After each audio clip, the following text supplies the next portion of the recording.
Welcome to Heart and Mind Talks, a podcast for female entrepreneurs navigating life and business. I'm Vanessa Ortali, award-winning speaker and coach. Join me and expert guests as we uncover how to make success simpler, more fun, and feel truly aligned to you.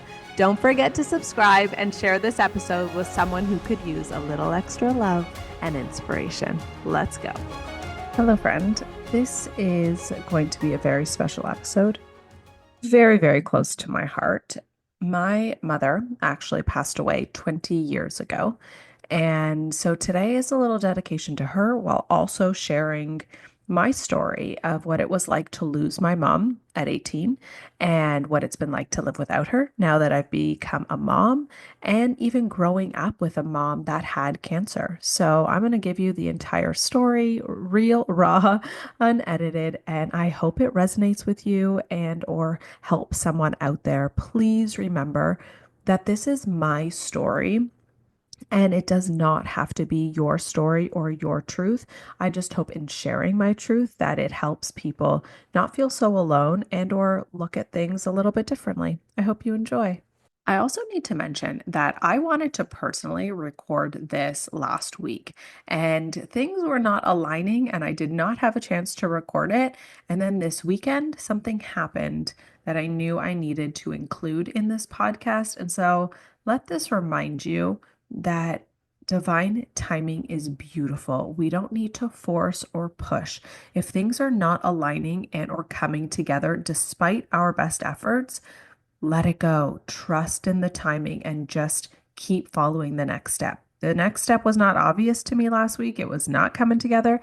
And so I kind of just waited and trusted that it was all going to come into place. And now this podcast you're going to get today is going to be better than the one that I would have recorded last week. Let me start at the beginning. My mom got breast cancer for the first time when she was 32. So she was very young. At the time, she did not get tested for a BRCA gene. So I don't even know if she had it or what ended up being a catalyst to her getting cancer so young. I said prancer. I was going to say breast cancer so young. And you know what? Honestly, I won't go into all the science behind it. I don't think they fully know, right? I saw this interesting documentary once about how it would be so powerful to change the conversation, even if people did have cancer genes. If we could really start focusing on what makes those genes express, because some people still have cancer genes and then never end up getting cancer. Why and why not, right? So really starting to look at the factors that express those genes. And to this day, I actually have not, as a personal choice, been tested for the BRCA gene to see if I have the breast cancer gene. And we can talk about that a little bit more. At this time, I'm doing everything that I need to, getting checked and health-wise, food and exercise, that I wouldn't do anything differently at this point in time if I had it. Maybe I'll change my mind a little bit later, but at this point I haven't gotten tested and I'm totally okay. That feels like the best decision for me right now. But it's so interesting to see how even cancer treatment has evolved so much over the years. And so my mom getting cancer when she was 32, I was 6, my brother was 2. We were 4 years apart. And I remember my mom telling me how scared she was at that time because she didn't want to die and leave 2 young kids. And now, obviously, having my little boy, I can't imagine what that would have felt like to get sick so young and then having that fear of leaving your children behind without you, and would they remember you and all of that. I feel already I'm totally going to get choked up in this episode because I'm just right there with you, feeling it and living it as I'm telling these stories. But she was 32 when she got cancer for the first time, went into remission for 8 years. Now, because she was still, I really feel like my mom was moving through cancer and healing my entire life growing up. When I started talking about my upbringing with my partner, and he was talking about what he experienced, I almost feel, I don't want to say that I was robbed of a childhood because I had a beautiful childhood.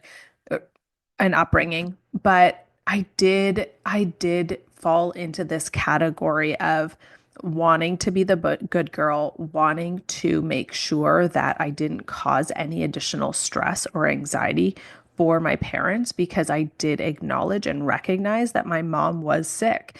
And as she was healing, we also were doing a lot of things as a family to help her heal. And this is also where I became who I am today. At such a young age, my mom was doing a gratitude journal and meditation and Reiki, alternative medicine as well. She got the Eastern Western vibes going on. And so I was learning about these things at a very young age because my mom was healing and trying to connect more with her body to heal her cancer, but also to stay healthy so it didn't come back. Now, she went into remission for 8 years, ended up getting cancer back, and when she was 40-ish, and then she battled cancer for 4 to 5 years, died when she was 45. When she got it back in her 40s, she she actually got into a car accident and her back wasn't healing. And then she went for some tests and scans, and that's how they found it the second time. The first time she found it because she had a lump under her breast. Now, it honestly, and now as I get older, I really start to think about what it would have been like for her to have experienced this. And as her child at the time, I also got to see everything from the other side, healthcare and healing and all of these things. And I went in university. I did a biology undergrad, was debating going to medical school. And because my mom passed away, I actually didn't go to medical school because I was always interested in health and biology, but I also was really interested in prevention. And like I mentioned, the triggers that make people sick, and really started looking into disease and dis-ease in the body. And there are so many beliefs around this, but I do really, I'm fascinated by how stress plays a role on the body, how our mental health plays a role in the body. And even looking at my mom's personality, how that maybe could have impacted as well her cancer and her illness. I truly believe that illness is not here to break us. Illness and disease is here to transform us. And I don't know what that was for my mom, that transformation. What was her cancer here to show her and share with her and help her learn and help her transform into? So whether you are dealing with anything, or a family member or someone you know, please know that I never like playing the victim card. And whether it's me getting sick or anybody, I'm always really trying to look at, okay, how is this happening for us? For me, it was how is this happening for my mom and also our family. However, I was I was so much younger back then that I also couldn't necessarily look at it in that way. I remember when my mom was diagnosed with cancer for the second time, and I was in university, first year university, and I remember coming back to see her a few times because I was away, and she was the last year of her life. She was taking chemo and had almost every side effect, and I was just watching her body just completely disintegrate. And I remember her not knowing if she should continue the chemo. And at that point in time, I wasn't sure, right?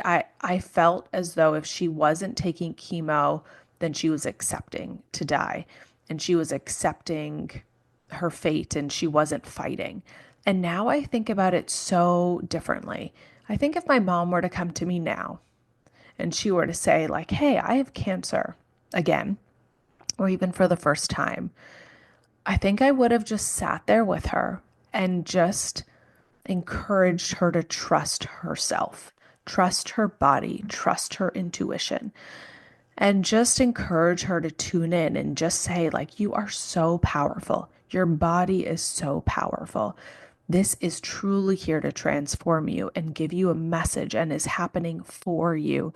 Even though there will be difficult times, I know that everything is going to happen the way it should. Just continue to tune into your body, continue to tune into you, and keep taking your next steps. And don't have any fear. Release your fear, release your uncertainty, and just trust. Trust that you're whole, trust that you're complete, trust that you're healed. And even, I don't know if I'd even say that healed part, because then it's adding that additional what has to happen, or the surrender, but just trusting and knowing that everything is good and just leaning into that surrender. And I feel like that's how I would approach it if she was still alive in it, or I was the age I am now at that time. But I mean, I was 18. I didn't know. I was also scared. And so after my mom passed away, she passed away in April. I then had the summer home because in university, obviously, you finish a little bit earlier, and then went back in September to university. And it's so interesting because things that happen in our lives, you can either learn and grow from them or let them completely shake you. And my brother and I have had conversations about this so many times now. My brother was 14 when she passed away.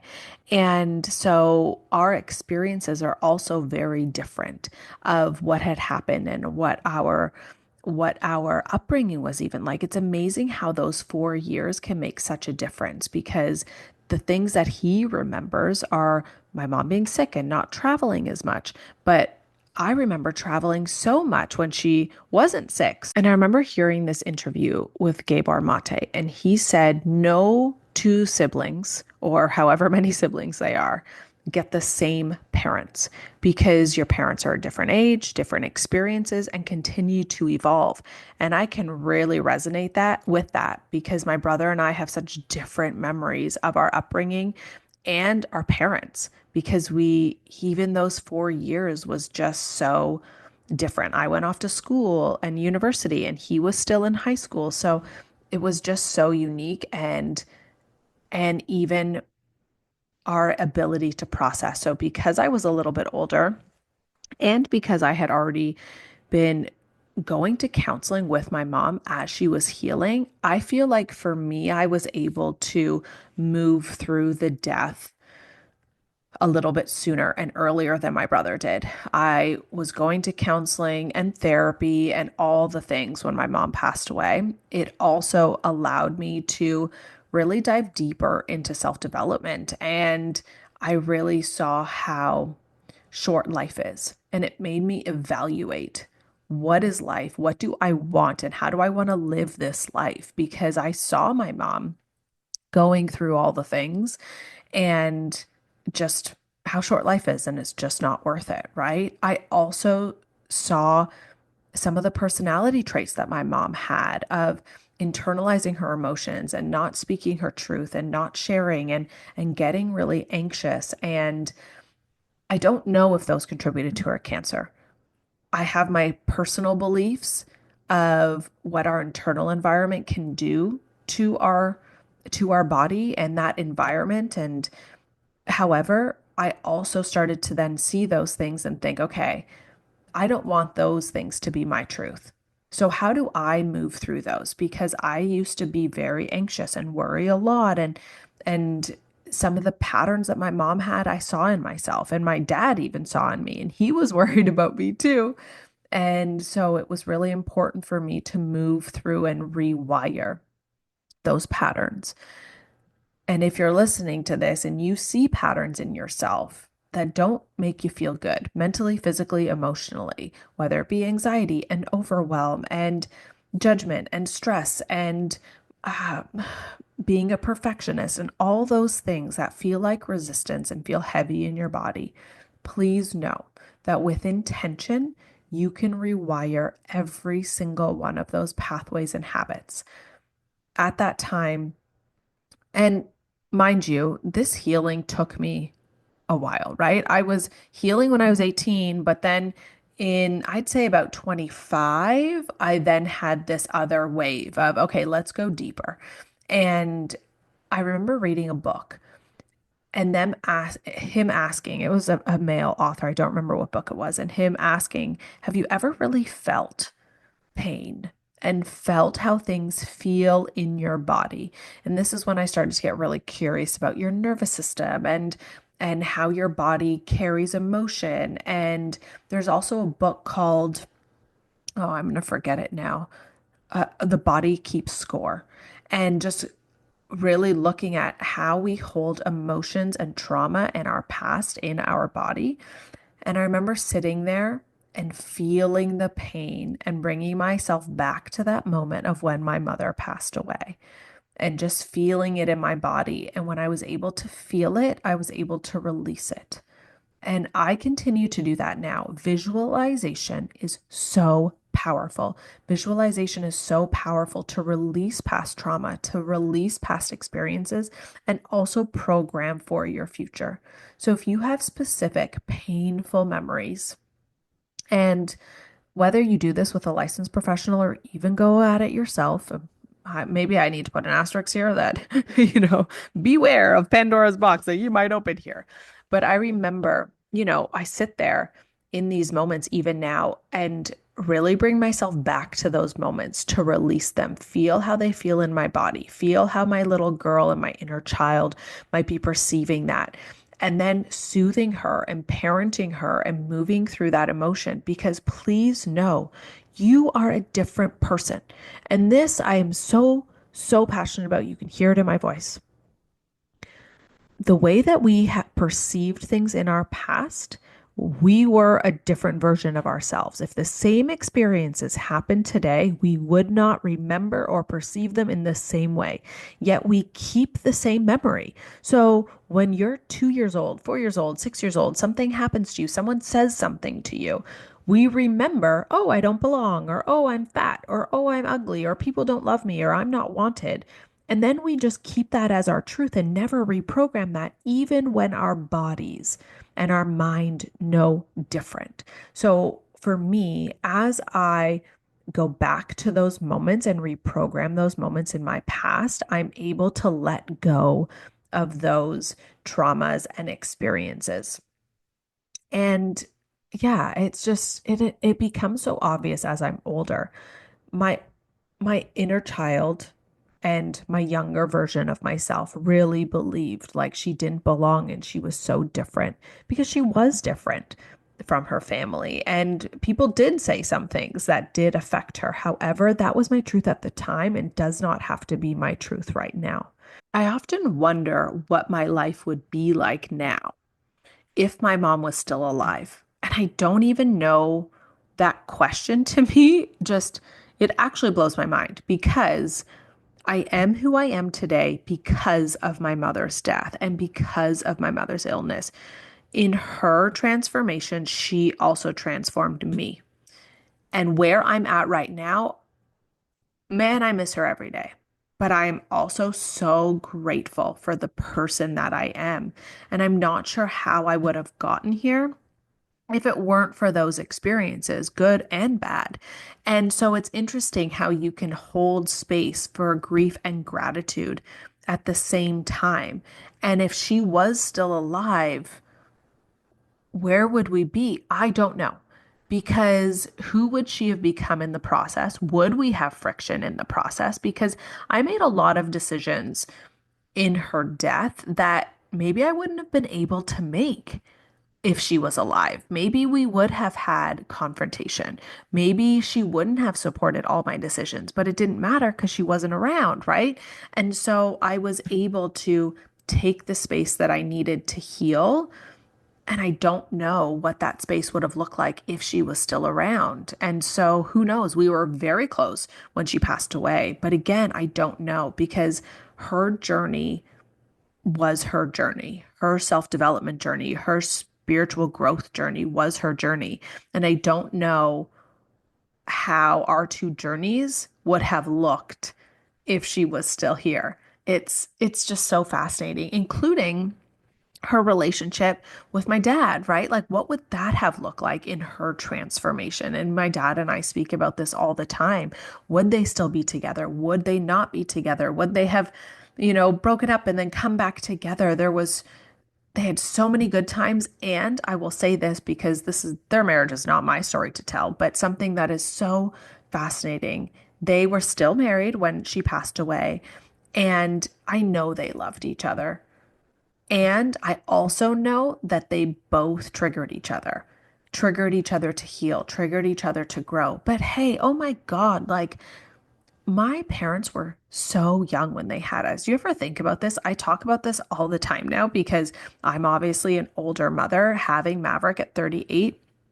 I mean, my parents were so young and they didn't know all the things we know today about moving through our triggers and mental health and all of that. And so when my parents triggered each other, because my mom was very, she liked stability, she liked certainty, and my dad was this free spirit. He's still around. So my dad is this free spirit and entrepreneurial. And I think just even those two things at their core made them a perfect match to heal and grow and triggered each other so much because at their core, they yeah, those things were triggered. And so, in order to move through those, and for my mom to realize she was completely safe and completely whole no matter what was going on around her, and for my dad to be completely free in his space, I mean, it's just so fascinating to look back now and to even have conversations with my dad about their relationship. But I don't know what life would have been like if my mom was still around. The interesting part about my mother passing is also how my belief in my relationship with my mother gets to change. Let me explain. Even though my mother isn't here in person, and oh, how I would love to have a conversation with her and hug her, I still feel her. I still smell her. I still know that she's with me. And so changing what my relationship looks like and expanding my belief in I still get to have a relationship with my mom, even though it doesn't look the same. And maybe your beliefs aren't the same as mine, and that's okay. But lean into, okay, what does your relationship get to look like? For me, I believe that my mom is still with me. When I was giving birth, I felt her in that room. There is no question she was with me every single second. But now I get to transform what my relationship looks like with my mom. I can still talk to her, I can still feel her, and just shifting that because we don't talk about what our relationship looks like with people that have moved on and or people that are not with us. Maybe they've moved on or maybe they just live in a different part of the world. Like what does our relationship get to look like? And knowing that we're so powerful and we can feel and see things that we don't actually see with our physical eyes. And so maybe this is getting a little too ghosty, but giving yourself permission to have a relationship with someone who has passed on in a different way and knowing and trusting that they are still with you no matter what. They are still guiding you, they are still with you, and you are never alone. My mom was such a cool person, and in having this relationship with her soul and her spirit, I mean, I get to have a version with her highest self every single day, which is so cool. I mean, for those of you who never met my mom was a very sweet person. When she got cancer for the second time and she couldn't work, she discovered art and she was so creative and she was so loving. And she taught me so many things. She was very determined to raise me to be her highest self. The things that she didn't like about herself and or she wanted for herself, she really encouraged me to do. So she sent me to singing lessons so I could project my voice. And she made me be a soccer referee so that I would know how to stand up for myself. And she would really encourage me to speak my truth, to stand up for what I believed in, ask questions and not be afraid. I remember having issues with tests at school, let's say, and I remember the teacher got added up my mark wrong. And, or I don't remember if this was the same test or two different tests. And I remember on another occasion that I didn't think the grade was fair. that she gave me. And I remember my mother saying, just go to the teacher. You get to talk to her. You can do this. And I remember her not going to my teacher and encouraging me to speak my truth and stand up for myself. And I remember going to my teacher and being shit scared. And I'm like, I don't know if I can do this. Like, I remember just being so scared. I think I was in grade 2 at the time. But sure enough, I went up to her and I said, Miss, I just wanted to talk to you about my test. And the teacher was just so cute. Obviously, I mean, I'm just picturing this little kid coming up to you asking to talk about their test. And she said, not a problem. Just come to me before recess and we can chat about your test. Oh, and then she ended up giving me the extra marks and I was so proud. I was just so proud of myself. And I'm so grateful that my parents did that for me, really encouraging me to speak my truth and to just speak up for myself. I remember even going for whenever we'd go out for food, they would make me order my meal and what I wanted from the moment I could speak. And even those little things made a huge difference for me. I also remember when I wanted something, whether it be a doll or a toy, and my parents would say, okay, convince me why I should get this for you and why you need it. And it was so fun because they were teaching me just how to critical thinking and problem solving and debating. And maybe sometimes they were annoyed by it, but I still remember those things today as an adult and shaping who I'm becoming and shaping who I am today. And I just think about now, even as a mom, doing those things with my little boy. Now, having my little boy, oh, I miss my mom so much some days because, and I've had so many moments, even postpartum, and having my baby, even the first couple of days and being in the hospital, I miss her. I miss her wisdom. I miss even not being able to ask her questions. All the questions I was never able to ask her because I was too young.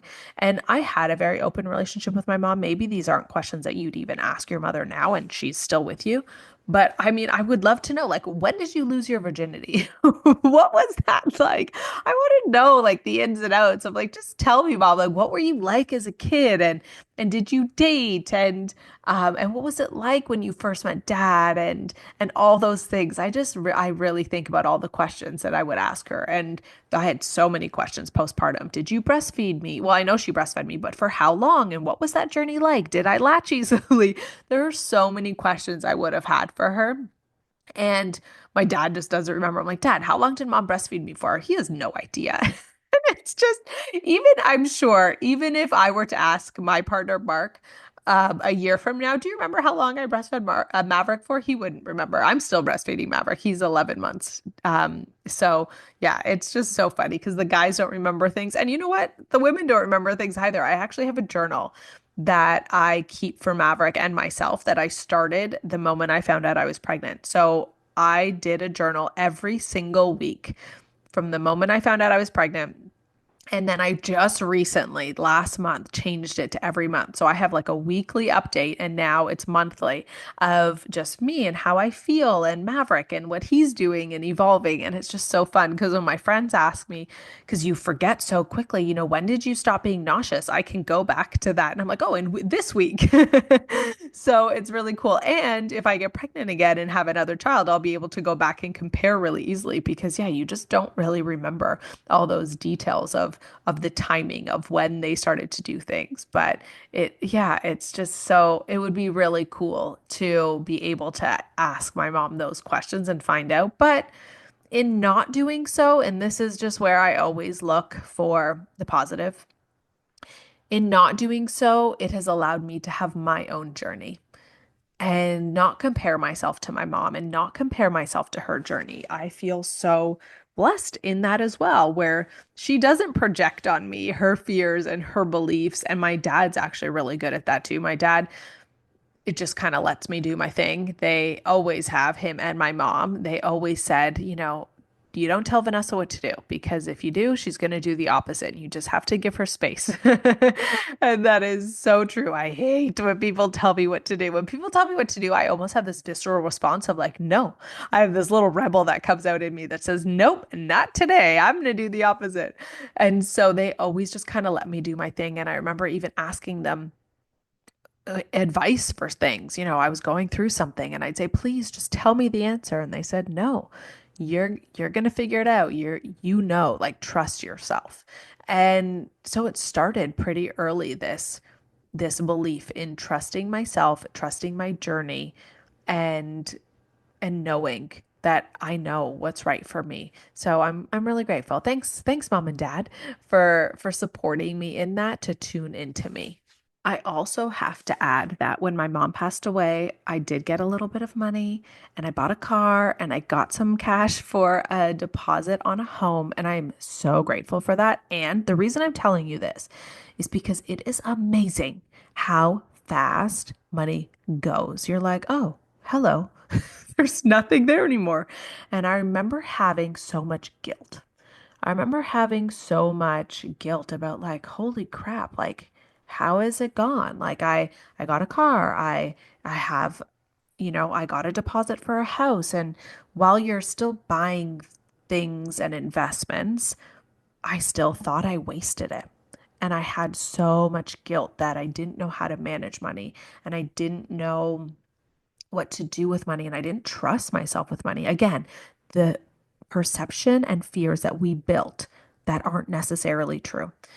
And I went to go see a psychic a couple of years ago, and he randomly said to me, your mom wants you to know that you never wasted it. You never wasted the money. And when he said that, I didn't even realize that that was a belief that I had taken on. And I was like, holy shit, I totally thought I did.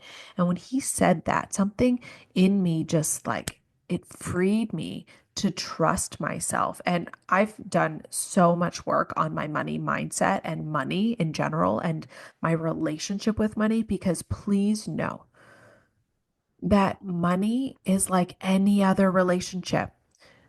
The best relationships, time and intention. And I want you to ask yourself, and this is why I brought up this story, what is your relationship with money? What does it look like? What is your belief about money? And it is important because in order for you to build success, and for you to have a better relationship with money, you got to look at this. And it's kind of, I mean, all healing is like an onion. There's always things that come up that are so beautiful. And that's why I'm sharing them with you because maybe they'll resonate. But this is my little nudge to you to look at your relationship with things that you were taught, right? I was taught about my relationship with money from my parents, from my grandparents, right? They were immigrants. They came from Italy. My dad was born in Italy. My mom was born here, but her parents were born in Italy. And it's the saving mentality. Don't waste it. If you spend it, you're going to waste it. And I had that really deep in me. And I remember even one time I don't remember how I had a little bit of money at home. And I remember I was really young, and I remember going to the corner store and buying my brother a little truck, and it might have been $5. But I mean, that's an expensive truck from a corner store, $5 at the time. And I remember coming home and my mom asking me, how much did you pay for it? And I remember telling her it was $5. She's like, what? $5? That's so expensive. I can't believe you wasted your money on that, right? So it's just that programming of like wasting your money, wasting the money. So know that money is just money. You are not wasting it. Trust yourself. And maybe I'm just speaking to myself, but I also have such a better relationship with money now and knowing that the world is abundant. Money is just money. And my brother used to tell me this story of this man who had three sons, and he gave them each some money and to see what they would do with it. And he said the person who's done the most with the money in a year will get something. And I'm going to butcher this story. So if you know this story, this is the gist of it, okay? The first man, he took the money and he spent it all. There was nothing there and he had nothing to show for it. The second took the money and put it in a shrine and just like hoarded it. but it didn't grow. It was still the same. And then the third took the money and invested and did things and could show what he did with the money. And he ended up giving it to the third son. And the third son won the prize, whatever it is. And again, I know I'm butchering the story. I should have looked it up before the podcast, but things just come to me.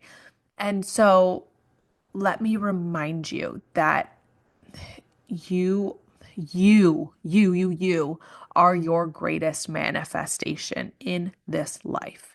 The person that you are becoming. And I hope that even this entire podcast is showing you that now I can be so grateful and have so much love in my heart from my experience, but this entire experience of losing my mother and all the things, my relationship with her family, my relationship with my dad, my relationship with my brother, all continue to evolve. And they are all part of who I am today. I would not change any of it. I am so grateful for it because I get to choose how each of those experiences, what they do for me and what they build me into and what they create. I get to choose that. You are not a victim to your past. And at some point, no matter how badly your parents mess you up, because there's always going to be things, right? And I think about this all the time. I'm like, I hope I don't mess up Maverick. I'm like, well, I'm going to mess him up. But at some point, it is now your responsibility to let that shit go. And I remember going to therapy when I went to cognitive behavioral therapy, which I mean, I hated my therapist. That might be for another story, but I remember one day. Okay, I'm going to tell you. In cognitive behavioral therapy, you basically write out your triggers and then they come back to core beliefs.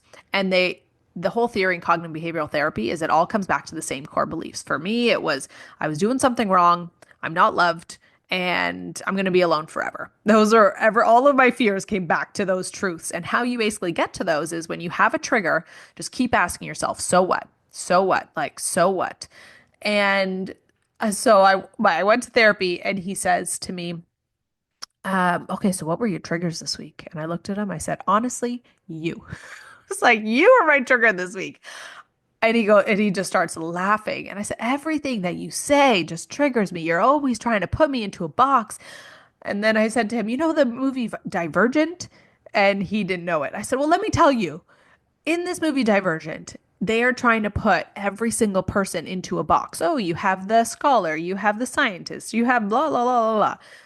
And then there are the divergent. The divergents do not fit in the box. And you keep trying to put me in the box, and I am the divergent. And then he started laughing. But the reason I bring this up is because when I went to cognitive behavioral therapy, he had told me, oh, you're a lot less messed up than you should be for losing your mom.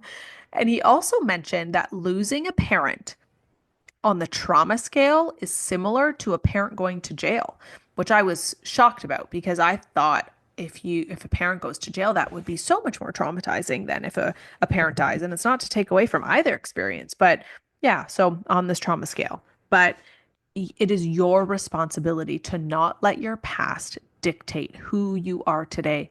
We all have shit, some worse than others, but it is how you move through it and how you look at life.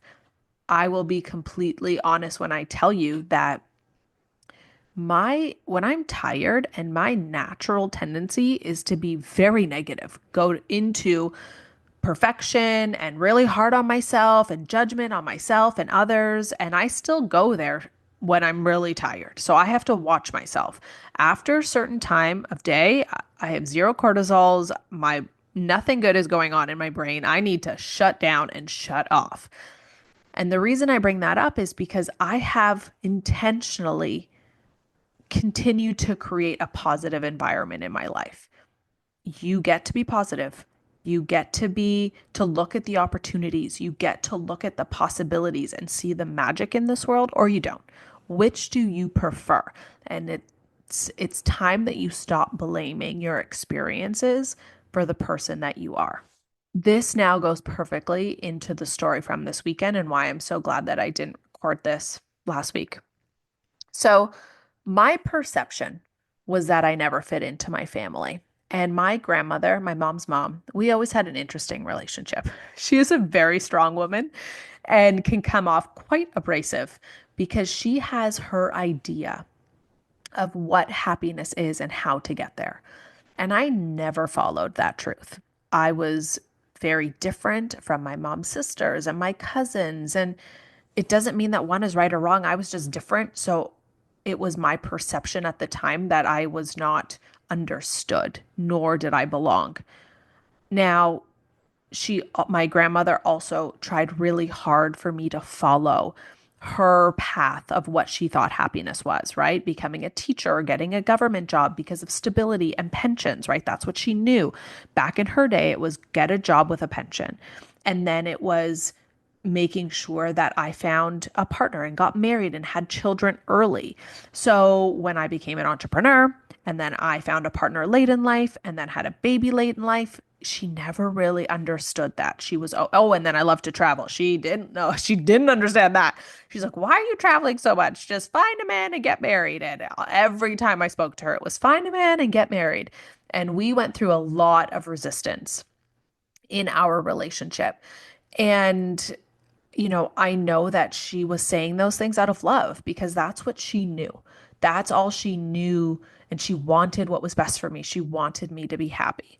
And this past weekend, and I must also say that because there was this conflict in me creating my own life and then my grandmother thinking that she knew best for my life, there was conflict. There were times for my own mental health that I had to distance myself because I just couldn't deal with it. And I say that intentionally because I want you to know that nothing is worth you losing your inner peace over. And so many people will say, yeah, well, if you were really peaceful, couldn't you deal with it? And couldn't you just have love for her and be able to show up? Honestly, at the time, no. For me at the time, with the information that I had for myself, I needed to create space. So there were years I created space between me and her. And that's okay. That was part of our journey. Now I don't need that space because I am at a different space in my life. But this past weekend, I saw her and I feel healed. Let me explain.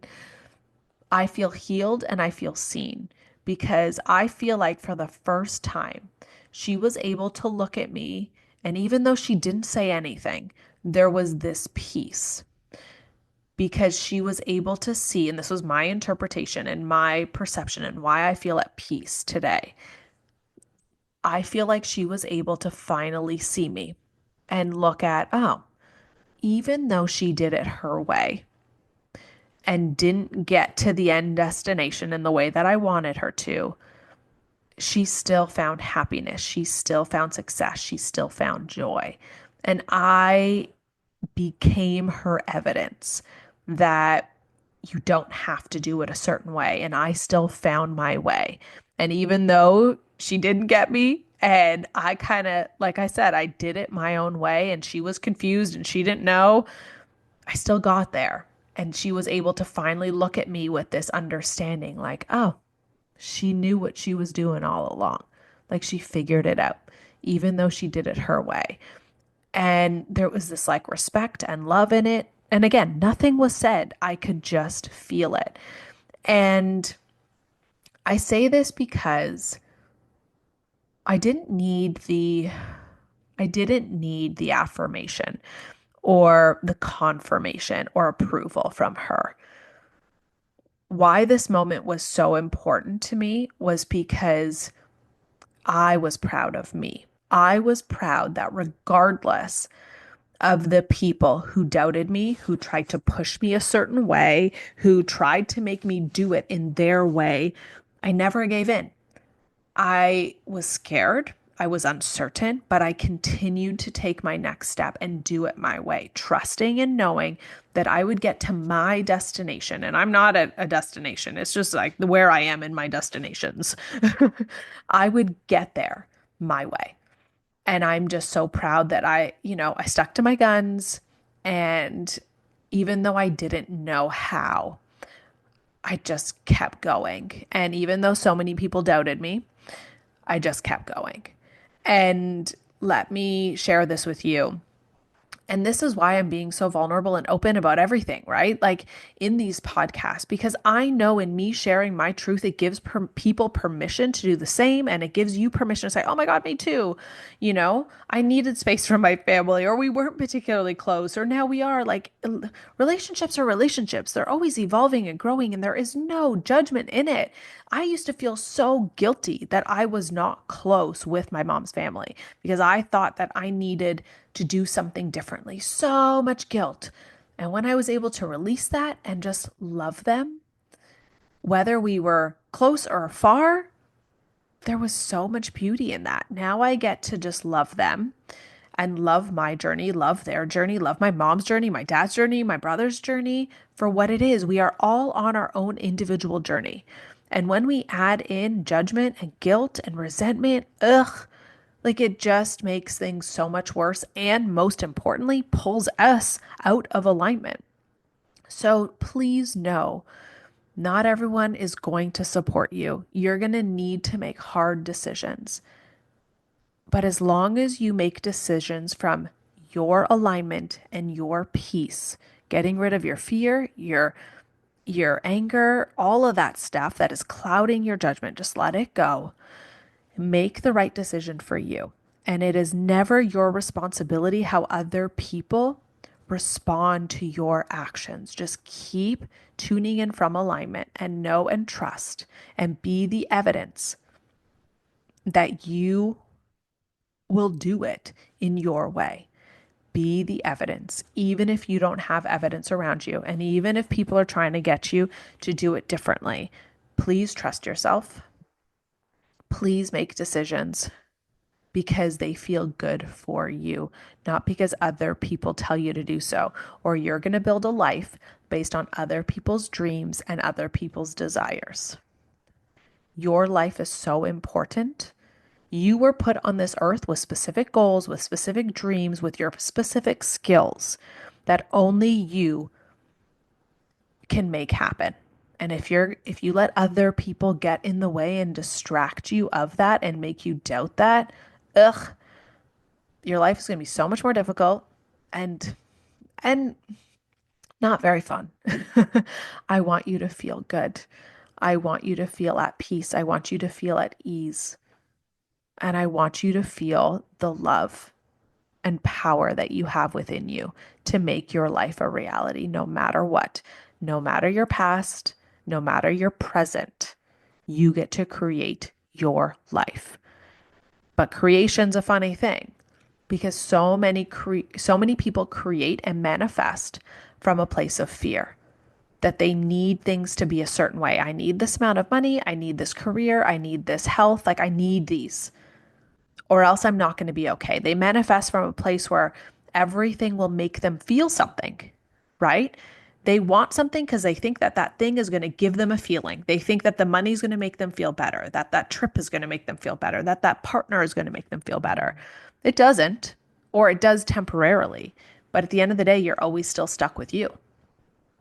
And so when you creating from a place of complete alignment and joy and love, oh, the life that you will end up living will be yours, will truly be yours. And I will leave this podcast at that. Let your life be yours. And this is my journey and my story. And I hope it empowers you and makes you know how loved you are and how not alone you are. You are not alone. But I hope you've enjoyed this. And if you have any other questions, please let me know. If I need to do a part two, I will. But this was my journey of losing my mom. And yeah, there were some really hard times. Oh, this is one part I didn't mention. There was some really hard times. And there were moments, oh my gosh. So the year after my mom passed away, I did have so many moments of like, what is the reason of life? Like, why am I here? Oh, I had suicidal thoughts, 100%. Never went through with like planning a suicide or anything, but I definitely had, well, I don't remember the technical term, like suicidal ideation, I think it might be called. Um, but yeah, really thinking about like, what is the purpose of life and why am I here? And I share that because there were those hard times, but nothing lasts forever. The hard times don't last forever. The good times don't last forever. So just keep moving through. If you're in one of those dark periods now, know that there is light. Just keep taking your next step and just know I love you and I'm cheering you on and I feel for you. And I know that life's not always easy. And I know I talk a lot about ease and maybe that pisses you off, but know that we can go through change and we don't have to resist it. We don't have to control it. We can surrender to change.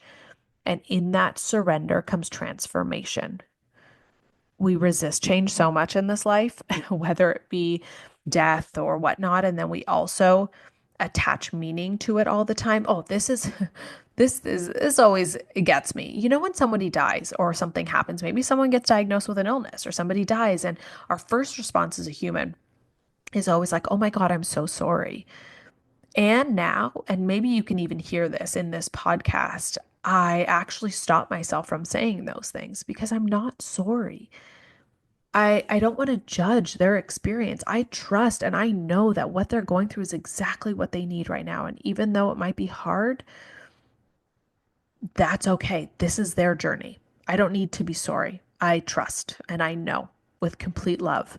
And so when somebody tells me like, oh, someone passed away or maybe they got diagnosed with an illness, I just say, I just want you to know how loved you are and that I'm here for you. Right? Like, what do you actually want to say? Let's not just jump to the I'm so sorry, right? Let's really stop and take a deep breath and think, like, and maybe not even think, just let the words flow through you of what that person needs to hear. And just being there for them in that moment is sometimes the most powerful things.